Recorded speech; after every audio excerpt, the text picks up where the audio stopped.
Hello, sports fans. Welcome back to VIP Sportsnet with Jim Sproul and Michael Dugan.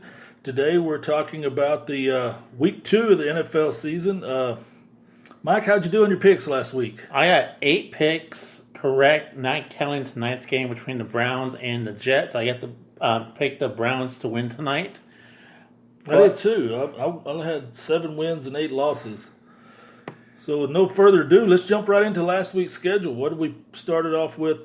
Tampa Bay and Carolina, and I believe both of us picked Carolina on this one. And we both picked wrong. After the long weather delay, Cam Newton just didn't produce, I didn't think, that well. He threw 49% of his passes were completions.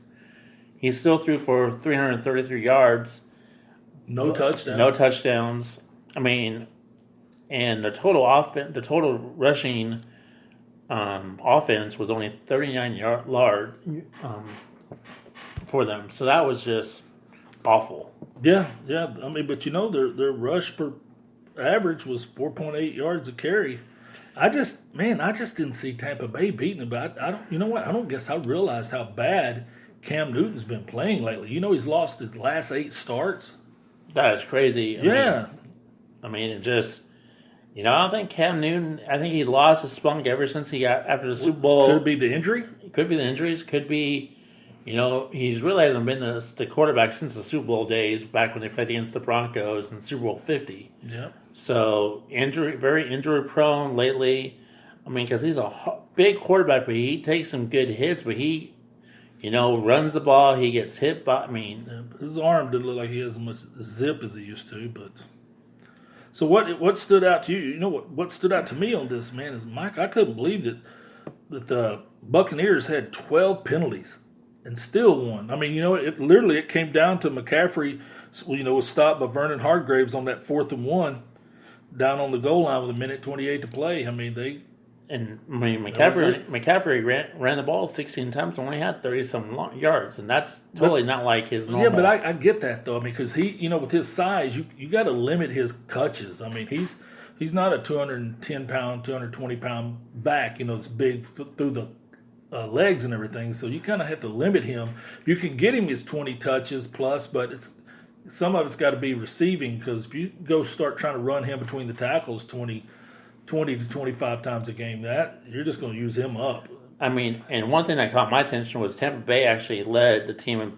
Led in time possession, but was by 7, almost 8 minutes, right? Right, and then Tampa Bay had total offense was 289, and the Carolina's 352. Think about that. 333 of that 352 was Cam passing. Yeah, so there's a lot of.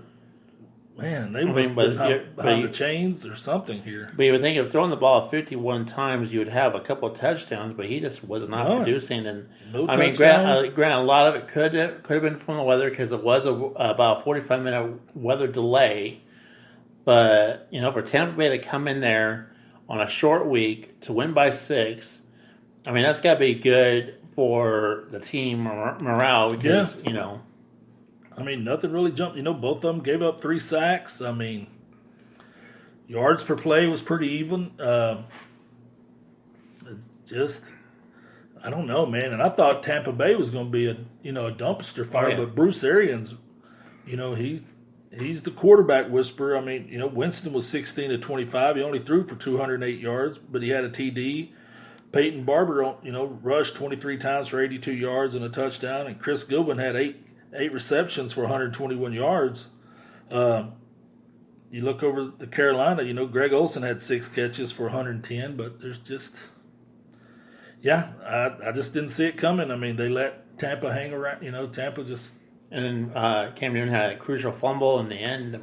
That was crucial too. So. Yeah, they lost fumble. So what's the next team you want to talk about? Next one, let's talk about the Chargers and Lions. Cardinals and Ravens. The Cardinals and the Ravens, that one looked a little closer than it was. Ravens beat them 23-17 at home. They just kept the ball away from them. The Cardinals, in the second half there, they went on a 16-play drive, dude. That's ridiculous. They didn't get in the end zone. They kicked a field goal, but when you're just eating up the clock like that, and I know you saw the same thing I did. You saw the quarterback, Lamar Jackson, rushing for 16 carries for 120 yards. Don't like to see my quarterback carrying the ball that much, do you? Right, no. And, overall, it was a clean game, no turnovers. The penalty, the time possession, the Ravens had the ball for over 37 minutes. They had the ball like, that's what I'm saying. They just couldn't get off the field, man. The total plays was 72 to 54 play difference, and 18 plays difference there. Yeah, yards per play were pretty equal. It's 6.5 yards per play. Kyler come out there and threw for 329 yards, 40 attempts.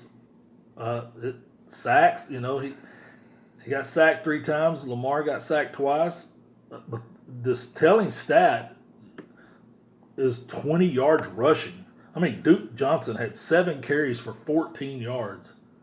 That offensive line is just not good. Mm-hmm. And you see, Kyler, he had a lot of passes, to Fitzgerald, and, Christian Kirk had 6 for 114, but he threw the ball for over 349 yards, but no touchdowns. He's having to move a little bit to get those, because that offensive line's just not doing them any favors at all. It's a better performance for him this game than it was the first game, because first game he's settling in. Yeah, first game he threw 3 interceptions. Yeah, and this time none. So, but when you look at this, Mike, you look at the with Lamar, rushing as much as he did. You look over and you see them, man. They're 5.5 yards per rush, and the Cardinals 1.8. And then overall for yards per play, the Ravens had 6.1, the Cardinals had 6.5. Yeah, that's just because Kyler's throwing it down the field. But you got to win this game. You got to have touchdowns. You know, and he's done better. No interceptions. Lost 20 yards on 3 sacks. When Jackson had lost 14 yards and 2 sacks. 2 sacks, yeah. So, overall, it was a balanced game. It was a clean game, but for the Cardinals, you got to just maybe spend more time with the receivers, and get those touchdowns. Because to lose 17-23 on the road in a hostile environment as Baltimore, Jackson just kept the Cardinals guessing on what he was going to do, because he could. He kind of reminds me of like Cordell Stewart. He can count multiple player. Can run, throw. We haven't seen that since Michael Vick. Yeah, Michael Vick. But you know what else is starting to emerge for them? Their second-year tight end, Mark Andrews, out of Oklahoma. Kid had 8 catches for 112 yards. He's last week, I believe he had almost 100 yards or over. He's starting to emerge, because young quarterbacks' best friends besides the running game is a tight end. Mm-hmm. And when you have one you can count on, this kid right here, man, he may be the real deal for them. And this division's gonna. Are they gonna be able to run the table on it? Do you think they're gonna be able to win this AFC North like this? You see quarterbacks dropping. They have a pretty good odds. Depends on how the Cleveland Browns bounce back from tonight. But I'll bet against them if they keep letting their quarterback carry the ball for 16 times a game. I'll say he can't do it. The thing with Lamar Jackson, what I'm kind of worried about, and the guy I'm going to talk about is actually on their team, is remember what happened to RG3 when he ran the ball a lot? He's not built for it. Yeah.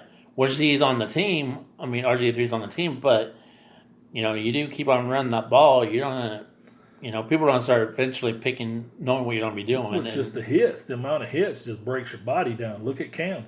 And look how big Cam and Big Ben are. Those are 260-pound guys. Mm-hmm. And you just can't take the hits for the years like this. If you're expecting to have a long career, you're not going to make it in this NFL running the ball as a quarterback. That's just not going to happen. Like I said, it was a great game, 17-23. And the Ravens, they might be the team to play that you want to talk about. Making it deep in the playoffs. Where, like I said, this is only week 2. Right. The division is wide open now because of what happened to the Steelers. And if the Browns lose tonight, they'll have a 2-game lead on everybody in their division. I mean, okay. After 2 weeks, you're up by 2. Everybody's playing catch up. So, but yeah, that was a unique game. And this next game we want to talk about was kind of unique too. It was the Chargers traveling to Detroit to play the Lions. Yeah, the next game we're going to look at is the Chargers and Lions. It harkens us back to 1970s with this score: Chargers 10, Lions 13. You know, even with the blessing of the nuns to Philip Rivers, he just could not. I mean, they scored 10 points, and that was the first half. That was it. They were shut out the second half. Philip Rivers threw for 293 yards, 1 interception. But what caught your eye in this game? The 2 missed field goals. I mean, that with Ty Long missing those 2 field goals, that would have been the difference right there. I mean, that game. I mean, I feel sorry for who had to watch that game because I mean that game was just didn't look very entertaining at all in the second half. You know, I mean, nope. And I mean, Matthew Stafford didn't really have one of those Matthew Stafford days where he threw the ball 50 times. He only threw it 30 for 245 yards, but he did his typical, like you said earlier, 2 touchdowns, 2 interceptions. Kerryon Johnson had 12 carries for 41 yards. I mean, barely averaging 3.5 yards a carry. Kenny Golladay had 8 catches for 117 yards and a touchdown, but they had 8 penalties, and the Chargers had 9. But this was just a boring game. Like I said, 1970s look. I mean, I'm looking at the Lions got 1 sack on them, and the Chargers didn't get no sacks. Yeah. I mean, and the Chargers was to be Was Bosa playing? Mm-hmm. Man, okay. So the team, the Chargers are supposed to be the team up there in, Lions had a lot to prove after that tie from week 1. At home opener, and they just came out and shocked the world pretty much to beat the Chargers. I mean, I picked the Chargers. Yeah, I did too. I mean, I'll go on record as saying I think the Chargers have the deepest roster in the NFL from top to bottom. May not have the most stars, but I think they have the most good football players on their 53-man roster. I mean, the coach for the Lions, he is a defensive coach, and maybe he, gave him a good pep talk throughout the week or something. They did something to throttle these boys. I mean, like I said, to hold them scoreless for 30 minutes is a pretty good deal.